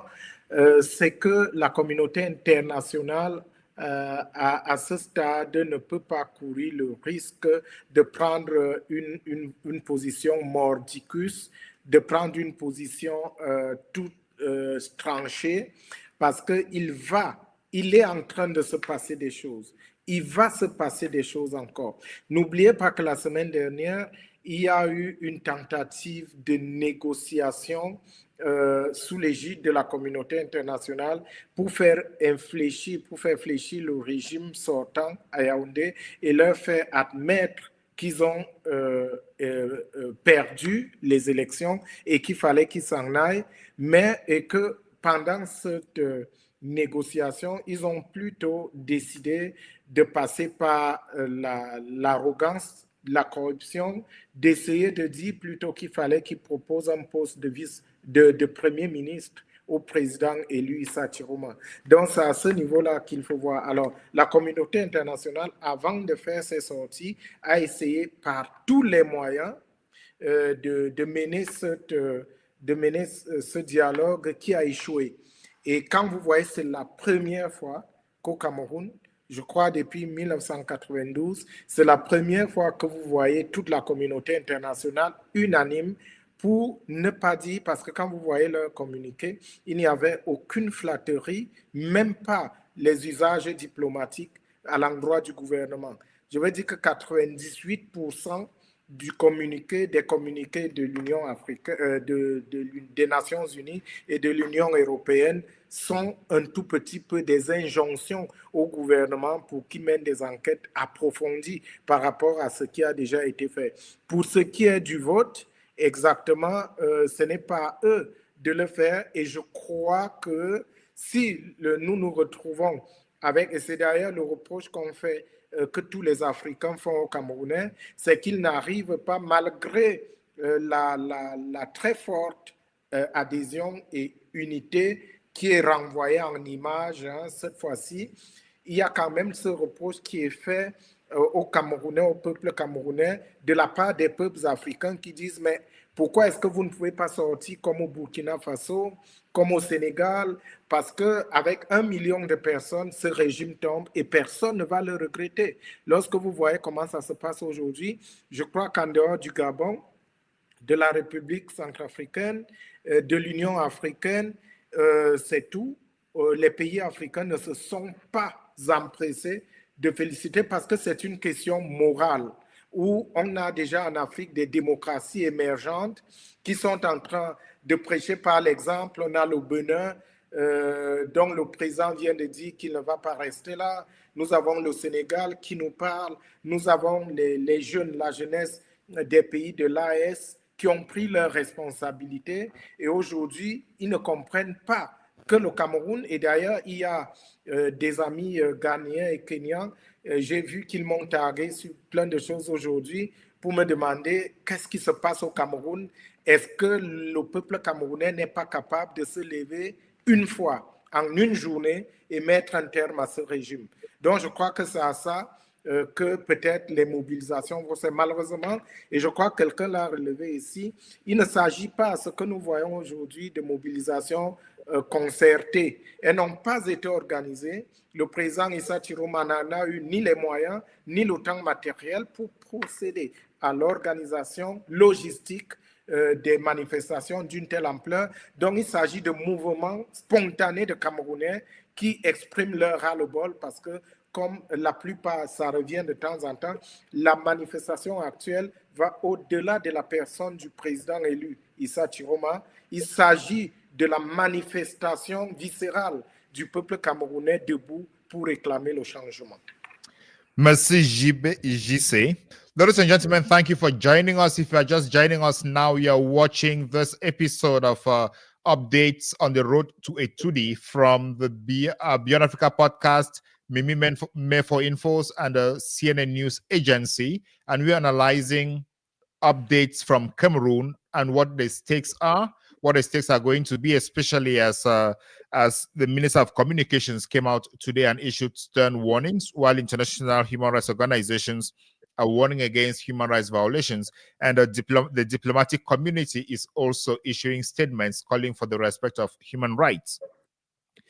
Please follow us on all these pages, like the video, subscribe, leave comments, because that is one of the best ways you are helping us to spread the word. You know, back at home, it's difficult for journalists or TV stations to carry out information the way we carry it here because they could be stricken off the media space or they could be suspended. But we give it to you as raw and as important as it is. Barrister Felix Nkongo, I want to come back to you. The question I put to Jean-Claude. I'm not sure if you have already seen the press release by the chairperson of the African Commission, in which he congratulates Paul Biya, but then he calls on the respect of human rights, no violence, and national dialogue to resolve the issues. The question I put to Jean-Claude was, in this context, the international community has always called on the respect of human rights. But as you mentioned a few moments ago, Cameroonians who are calling for no violence and peace have completely forgotten that there is a cause to the threat to peace and the threat to violence, which is the election rigging. Why does the international community do the same? Because from all the press releases we have read today, they don't mention the cause. They go straight to the consequences, and the consequences now appear to be the cause. So the government may then forget about the rigged elections and they are focusing on the human rights violations. Doesn't that serve the interest of rigging elections? Well, human rights exist in peacetime and in wartime. So no matter what is going on, human rights must be respected. Oftentimes also, these international communities try to respect the territorial integrity and sovereignty of states. They look at elections to be very internal matters, and it's only when it spiral out to what is happening that they interfere or they intervene or they try to issue a statement. So for now, for the time being, their focus is on human rights, because I think also when you are drafting these statements, Bernard, especially you take the EU or you take the AU, for example, you have a lot of states competing interests, not so. So you need to use language that would be accommodated or accommodate all of them. You understand? And the easiest aspect to work on would be human rights, where all the nations in the EU would agree that, or EU would agree that we don't encourage or we don't want this to morph into gross or systematic human rights violations. So that's the easiest thing. But that's the first, because also they go in stages. So they issue this first statement, they see how it goes. If the violation continues, they might now try to send a delegation, try to talk to the parties. Then we get to sanction. You understand? So it's a process. You don't just leave stage 1 and get to stage 5. Not so. So it's a process. Read this document today. Let's wait again. If things morph to something different, you would read another document. You would see the tone of the communique, and you will start understanding that, okay, fine, this was just the first document, and things might get worse in terms of their tone, in terms of their messaging. I personally think that also is a slow process. Let's be honest, it's a slow process. And because these institutions also, these organizations are made up of member states. And these member states also will not want interference in their kind of what they consider personal affairs. You understand? So, I mean, take the AU in particular. This is a club of leaders who mostly violate their people's rights, who oftentimes rig elections. So they would also want to come up with a statement. When you are issuing that statement, you are looking at your country also. My own election is coming. I don't want people to use very, very, very, very strong language. So everybody, it's a club where they eat human beings, okay? So you want to protect the other partner eating another human being because you know that you eat another human being. That's the unfortunate thing about this international politics also. What is happening in the country would determine their reaction and the response also. Yeah, you're just saying that what is happening in the country would determine the reaction.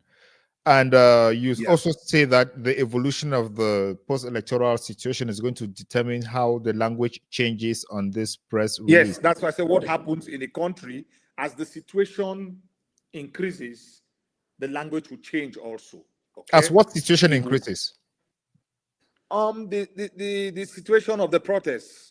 The more people are killed, the longer the protest goes, whether you like it or not, the longer the protest goes, it affects their economic interests also. Their language also changes. Okay, which is unfortunate.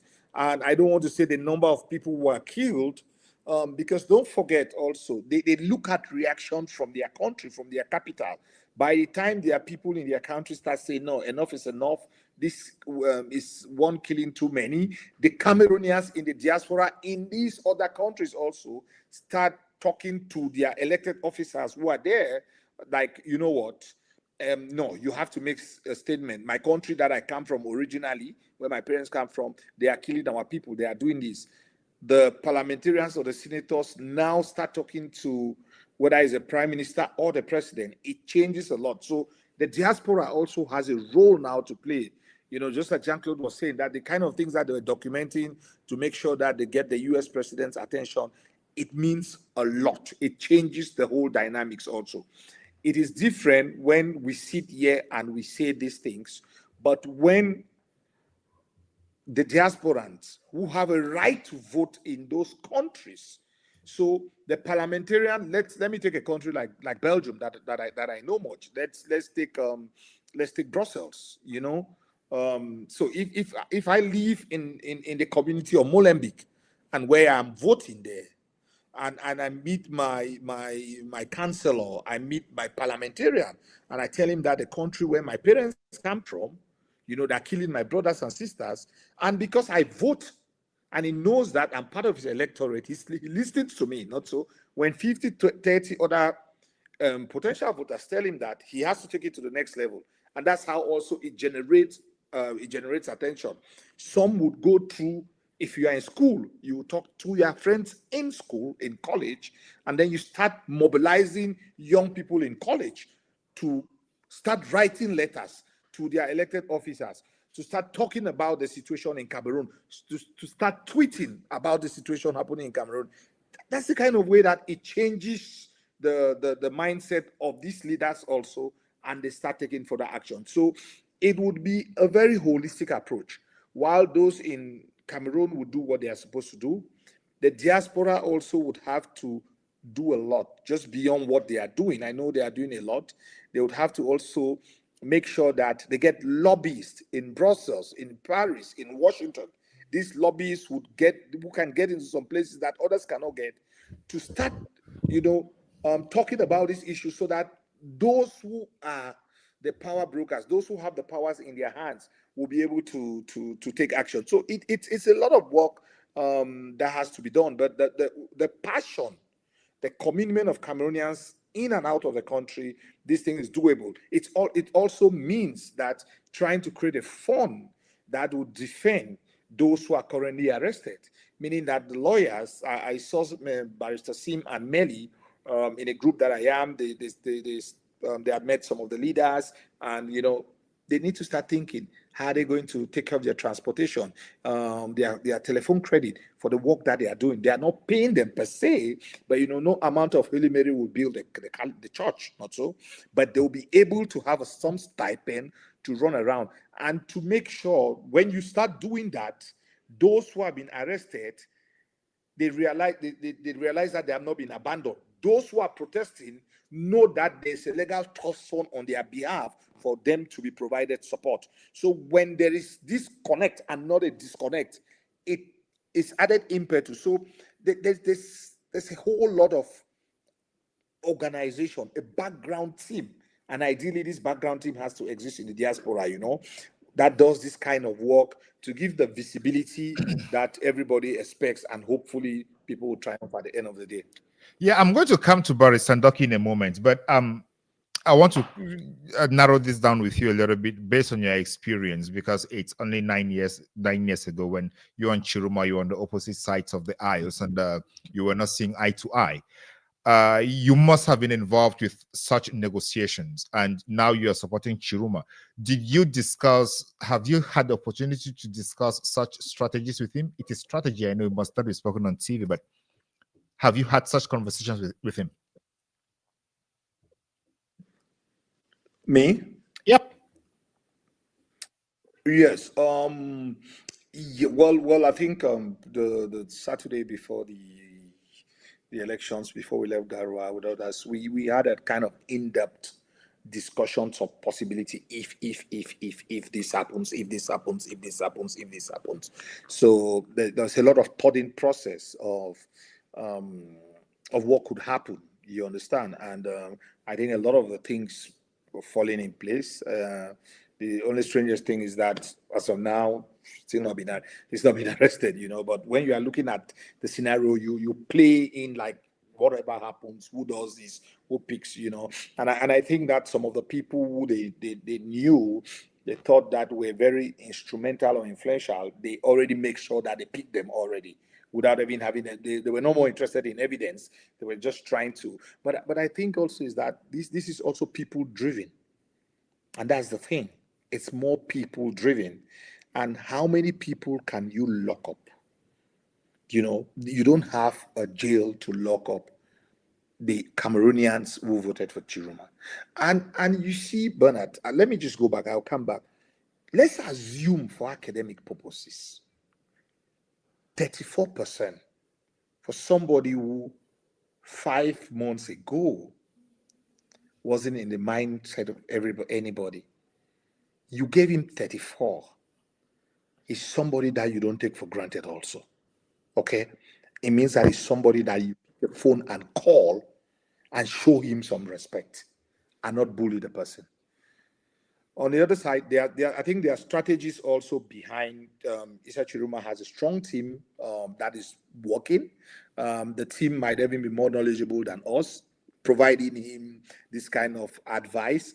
And I'm sure the team also is following this program to pick on some of the things that that we are saying, so that they can build a more robust background team, strategic team that would help him in this long drawn battle, because I think that we are in for a long process, but let's hope that God would be on the side of the people of Cameroon. God would be on the side of Cameroon, and Cameroon 237 would come out victorious, because the most important thing in whatever we are saying is 237. And when 237 wins, all of us would win. Bernard, Mimi, Michelle, and everybody in this country, everybody who is Cameroonian in and out would be happy that 237 won. All right. Thank you so much. Melton Doki, I was going to come to you to ask about what is going to keep Cameroonians going on the streets, because the game here is always for the government to pull it long for a long time, so that Cameroonians get tired and go back to their normal activities, because people get hungry and they need to pay their bills. So when you talk to Cameroonians across the country, what is going to keep them going on until there is change? I think what is needed for them is support in terms of organizing it. This is a mass movement. This is a popular movement. You have to give it a structure, not appoint a president and the vice president, etc. Not at all. But you have to give it a structure. You have to give it a direction. You have to create a momentum around a very specific demand. Now, people are expressing frustration because their votes were stolen.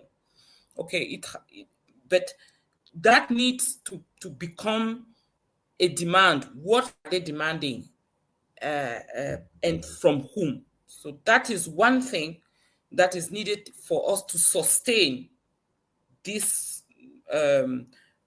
protest movement, this standing for what they believe is right that has started. The second thing is the need to be informed on a regular basis about the progress. So what we're doing tonight, analyzing the messages from EU, from this organization, the other, this analysis has to be broken down into simple messages explaining to those our young fellow Cameroonians that we are actually getting somewhere. Okay, the regime has not backed down already, but we are making progress and we are heading into the right direction. So it needs to move from the space of spontaneous expression of frustration and discontent and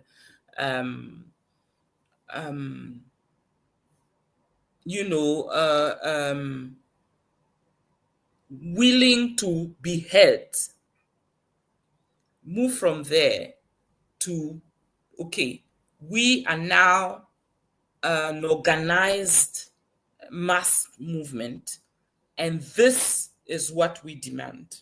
And this is the reason why this is our measure for success. Okay. So, and we keep on walking because we see that we are making progress, and this is the progress, and this is the progress that we're making. So what we are doing now, talking to Cameroonians and with Cameroonians across the board is really important. I can't thank you and Mimi enough for that. We need to bring that back home and bring that back to the guys who are fighting for our freedom, and help them understand how to make this an efficient movement. This would be my perspective on that. Yeah, thank you so much, Merton Doki. Let me bring all of you on stage so that we can have our last round of inputs. And the last round of inputs, I would like you all to choose one stakeholder of two. The first stakeholder are the protesters who are on the streets. You can choose either them or you can choose Chiruma, and you give a message to them. So you choose one, and that is going to be your last take on the conversation tonight. So let's start with Jean-Claude. So you choose either the protesters or you choose Chiruma and you give a message to them. Unmute your mic, please. Yes, my microphone. No, I don't think to have a message for even both, for President Chiroma or for those young people who are demonstrating. All what I can say is, according even to the information I have, you know, and Barrister Ndoki was talking about, you know, to bring the manifestation out of their spontaneous status and make it an organized thing. I think it's what is going to succeed in the coming days, according to what I know, even because I read somewhere in a group somewhere that people are organizing themselves, and even they sent a clear message to the armed forces, asking them to join the people, or the people will be receiving, you know, some material for their self-defense. So as I told you yesterday, we are not even at the starting point of where we are now. Donc, juste pour le dire comme ça, parce que rien n'a commencé et rien n'est fini. Tel que les choses sont en train. Je crois que tout est dans le regard du président Issa Chiroma. Vous avez vu, il y a eu une vidéo qu'il a montrée pendant qu'il n'était pas apeuré du tout, pendant qu'on disait qu'il y avait des snipers sur une toiture en face de sa maison et qu'il était sorti de sa maison à lui pour aller s'enquérir de la situation des jeunes qui constituent le bouclier de protection devant sa propre maison. Et l'assurance qu'il a dégagée, je crois, qu'a redonné un peu de tonus à tout le monde. Ce que je peux dire, c'est que ce sont des événements qui vont se poursuivre, parce que quand vous voyez ce qui s'est passé aujourd'hui, à Yaoundé, il y a des quartiers qui étaient tabous, on ne savait pas qu'on pouvait avoir un peu du désordre, comme a été dit. Il y en a eu aujourd'hui, on a même entendu des coups de feu. C'est parce que les Camerounais ont compris et ils lisent, les Camerounais. Ils vivent. Ceux qui s'amusent à passer des messages de manière banale sur les réseaux sociaux, ils ne se rendent pas compte que les Camerounais les lisent, et les Camerounais, je crois qu'ils sont en train de leur donner des réponses. Pourquoi je le dis? Je le dis parce qu'on a souvent eu l'impression que, premièrement, les habitants de Yaoundé, les jeunes du RDPC, je préfère dire comme ça, les jeunes RDPCistes ont fini par faire croire que la capitale étant à Yaoundé, Yaoundé appartenait à une certaine communauté. Et ça, c'est ce que les Camerounais veulent effacer. La deuxième chose est que les mêmes personnes, dans leur arrogance, vous avez vu ce qui se passait hier, avaient l'habitude de dire jusqu'à la semaine dernière, cassez à Garoua, cassez à Bafoussam, cassez à Douala, mais ne venez pas chez nous tant que ce n'est pas à Yaoundé. Donc je crois que les jeunes qui sont en train de manifester tiennent absolument à casser ce tabou-là psychologique, et je crois que cela a été touché aujourd'hui, ça a été atteint. Ils sont en train de montrer qu'effectivement, quand Yaoundé est attaqué, les choses vont bouger. Et aujourd'hui, j'ai vu quelqu'un qui leur a dit, vous voyez, aujourd'hui, on n'a fait que des cailloux dans la ville de Yaoundé. Vous êtes en train de trembler, tout le monde est enfermé dans sa maison, les enfants ne vont plus à l'école. Et si une arme devait éclater ici comme ailleurs, comme vous l'avez fait à Garoua ou dans les régions du nord-ouest et du sud-ouest.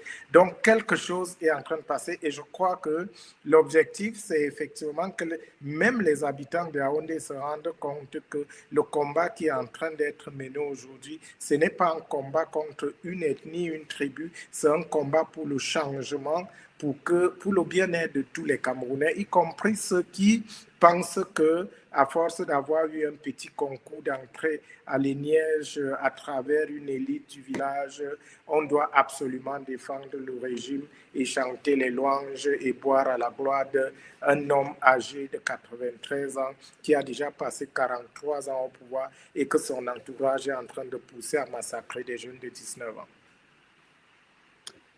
Thank you, Jean-Claude. Your message is quite broad and a message of caution, advising that the protest might have not even started, because you've heard people talking about different issues that may aggravate the situation.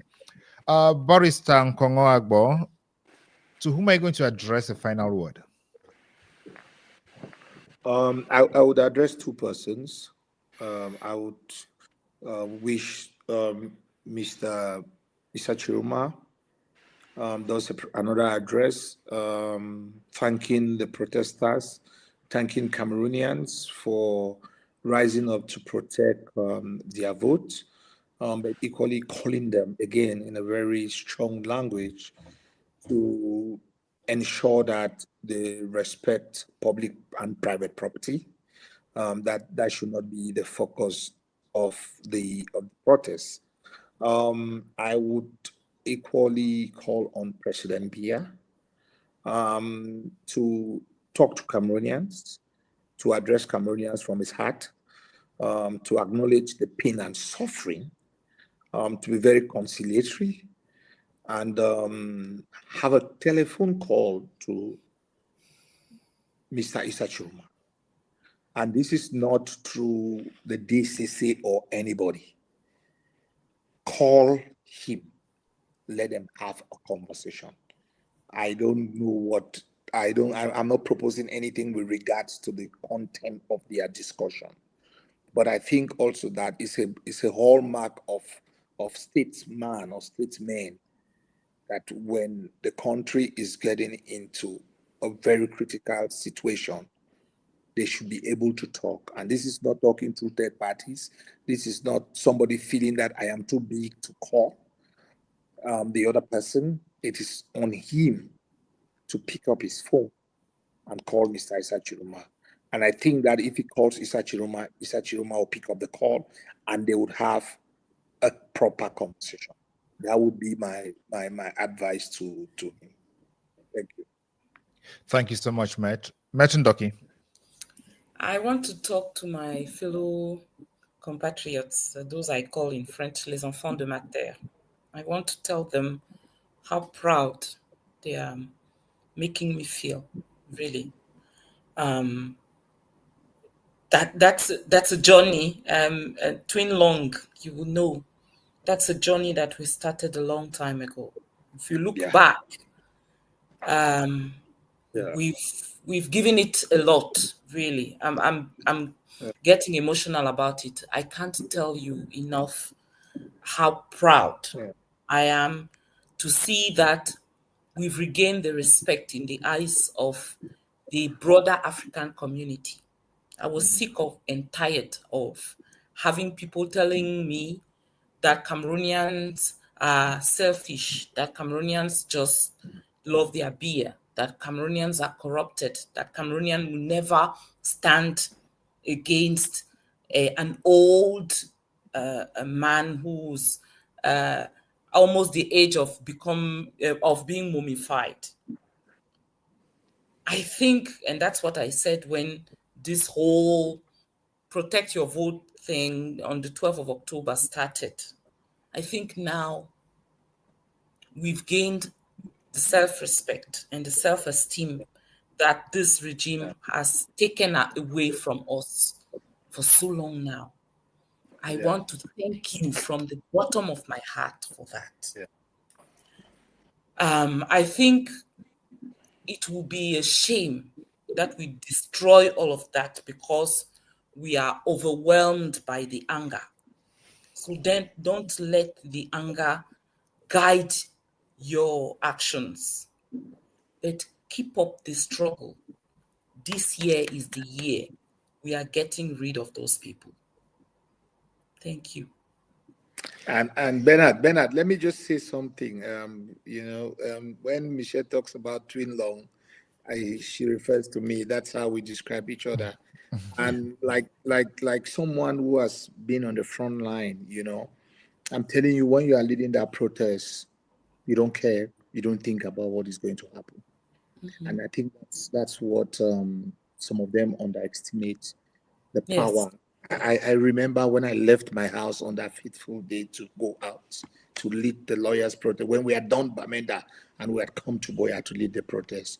You don't care. I didn't talk to any family member. I didn't tell anybody because I didn't want anybody to discourage me. When they stopped us from Boya, I'll tell you a story. When they stopped us from Boya to protest and we were taking the road to a Tabi Song's house to go to Muya, one of my lawyer friend in Douala called me.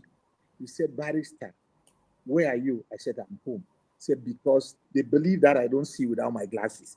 That one of his friends who is a commissioner had told him that they will take off my glasses and they know I will not see and then they will deal with me. At that time, I was on my way to Munya for the March pass. But if I told him, he would discourage me and then he would feel bad if something happened that he told me I did not. I just told him that I'm in the house. I was on my way. They blocked Munya and we went to Moyoka and we marched. So when he saw it, he was like, "Bala," I said, "Yeah, when you called me, I was going." That's what matters. That's what matters. And you, at times, people underestimate the power, the feeling that you have in you and your determination to right the wrongs. Yes. Let them not take it for granted. It takes a lot. It takes a lot for them to be out on the street, putting their life and limbs at they're doing it for a higher cause. They're doing it for this country. Yes. And we say thank you. Yes, thank you. Yeah. Thank you. Thank you all, ladies and gentlemen. Dear viewers, this panel was not only rich in intellectual prowess, they are rich in organizing. You all remember Agbobala led the lawyers and teachers demonstrations. He was arrested and sent to Kondengi and charged with terrorism for a long time. Barrister Michelle Ndoki herself, talking here with a lot of emotions, she was shot and taken to Kondengi. Jean-Claude Bede himself here, he has been tortured in Cameroon and has been living in exile, a renowned journalist for a very long time. So putting together a panel like this is not because we are putting together people who don't know what to say or people whom you think from other stories that they have been corrupted or whatsoever. The important thing here is to remember that we have a country to save, and to save that country, we must serve the country. And I just have a certain place in my heart where I respect people who have served, especially prison, for political purposes because they were advocating for rights. Most people don't know me, just getting to see me now. I'm a human rights specialist, so I know what human rights are and I know what human rights advocates have done and what they have faced. So these three people sitting here and talking to you today, if they're encouraging Cameroonians to ensure that their rights are respected, to fight for their rights, they're not talking from space, or they're not social media warriors, they're not TV warriors. They are actors on the ground and they have faced it. So with that, I send you all back home, sleep, rest, come back tomorrow for another conversation. We'll have people who are going to share their stories with us, encouraging us to remember that rights, fundamental rights, are sacred. They are human. They are universal. They are yours. Nobody should take them away from you. Even if they bully you and threaten you, react the way you are going to react. Nobody's telling you how to react. Use your best judgment to react. Nobody's sending you to the streets. Nobody's sending you back home.